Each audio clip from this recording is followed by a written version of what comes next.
1904 in the Afghan calendar, corresponding to 19th June 2025. The latest news from Afghanistan and around the globe. Top headlines. Foreign Minister meets with Norway's Chargé d'Affaires. Norwegian delegation to visit Kabul soon. Abdul Salam Hanafi travels to China. Chinese investors show keen interest in Afghanistan. Japan commits over $7 million in aid for returning refugees. Afghan delegation participates in Russia's 2025 economic conference. Investors urged to back Afghanistan. Iran-Israel conflict. Iran claims Fatah missiles penetrated Israel's air defense system. Gaza strike. 144 Palestinians reported killed in Israeli attack. In-depth reports. Foreign Minister Mutaki meets Norway's Chargé d'Affaires. Foreign Minister Malawi Amir Khan Mutaki met with Norway's Chargé d'Affaires to Afghanistan, Mr. P. Albert Elsas. Mutaki described Norway's role in fostering relations between Afghanistan and Western countries as constructive, and said the Afghan government remains open to cooperation, particularly through Islamic and humanitarian organizations. Mr. Elsas confirmed that a Norwegian delegation will soon visit Afghanistan to assess and deepen bilateral engagement.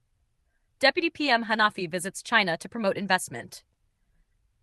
Deputy Prime Minister for Administrative Affairs Malawi Abdul Salam Hanafi attended the opening of the China South Asia exhibition in China.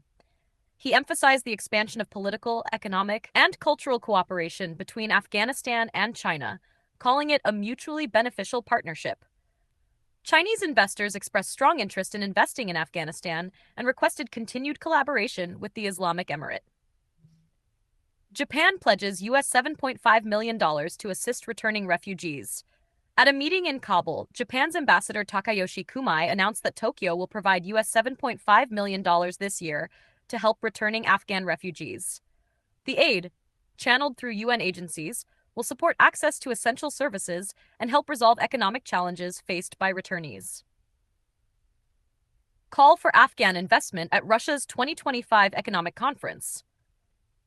Agriculture, Irrigation and Livestock Minister Malawi Atola Amri, leading an Islamic Emirate delegation to the 2025 economic conference in St. Petersburg, urged Afghan entrepreneurs residing in Russia to invest in Afghanistan's agricultural sector. The delegation views these efforts as part of a broader strategy to strengthen economic ties and attract investment. Flood defenses built in Lagman. Officials from the Ministry of Energy and Water reported that technical surveys have begun for a 700-meter retaining wall in Aziz Khan Kach village, Marov Kailo area of Lagman province. The wall is expected to protect hundreds of acres and homes from flood risks. That wraps up today's domestic news.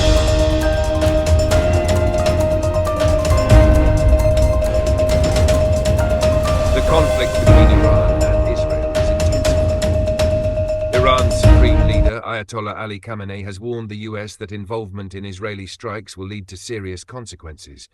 He emphasized that Iran will never surrender and will steadfastly resist any imposed conditions of war or peace. Iran claims it used Sejil missiles, capable of reaching 2,000 kilometers for the first time, saying they have weakened Israel's air defense systems.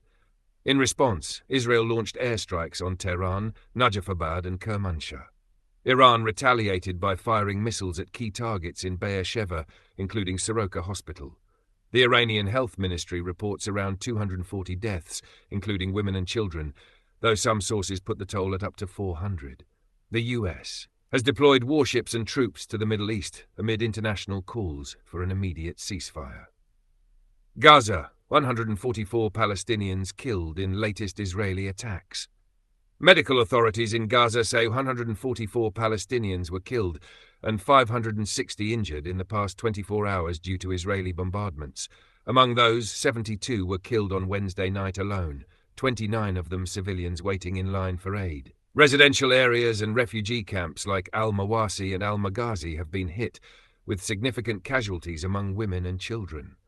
Ongoing power outages and resource shortages have endangered local hospitals. Since October 2023, around 56,000 Palestinians have died and more than 130,000 have been wounded. Erdogan, Netanyahu more brutal than Hitler. Turkish President Recep Tayyip Erdogan accused Israeli Prime Minister Benjamin Netanyahu of surpassing Hitler in brutality, stating that Netanyahu is committing genocide against Palestinians. Erdogan also defended Iran's military response as a legitimate act of self-defense. Similarly, North Korea condemned Israel's airstrikes on Iran as a war crime, dubbing Israel a major threat backed by the US. In response, Israel's foreign minister retorted that Erdogan should first ensure freedom of expression in his own country before lecturing others. Anti-war demonstrations in Washington. Late Wednesday, anti-war protesters gathered outside the White House in Washington, D.C., demanding an end to the conflict between Israel and Iran. They carried Palestinian and Iranian flags and chanted for peace, urging the U.S. government to refrain from further involvement in Middle Eastern conflicts.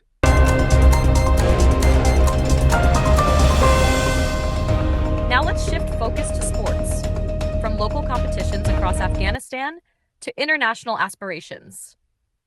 No Afghan selection in upcoming Big Bash League draft. Ahead of the 15th edition of the Australian Big Bash League draft, several Afghan players registered their names, but regrettably, none were selected. Nangarhar's local volleyball league, Malik Baba champions. In Chaparhar district, Nangarhar, a three-team volleyball league concluded its second round after 2 weeks. Malik Baba Club won the final, defeating Al Khalid Club 3-0 to claim the title. Imam Sahib football tournament champions, Khorasan Basis. In Imam Sahib district, Kunduz, an 8-team football tournament that began a month ago came to an end. Khorasan Basis Club took the title, beating Shahrak Basis Club 6-4 in the final. In Gashta district, Nangarhar, a tap ball cricket tournament featuring 32 teams served to identify a district select XEN. Dorskal Shahanu won the championship, defeating Lalu Club by 9 wickets in the final. That wraps up our sports bulletin. Don't forget to follow Zir News 24 on Facebook, Instagram, X, formerly Twitter, and YouTube. Like, subscribe, and stay informed with sports news from both Afghanistan and beyond. Until next time, take care.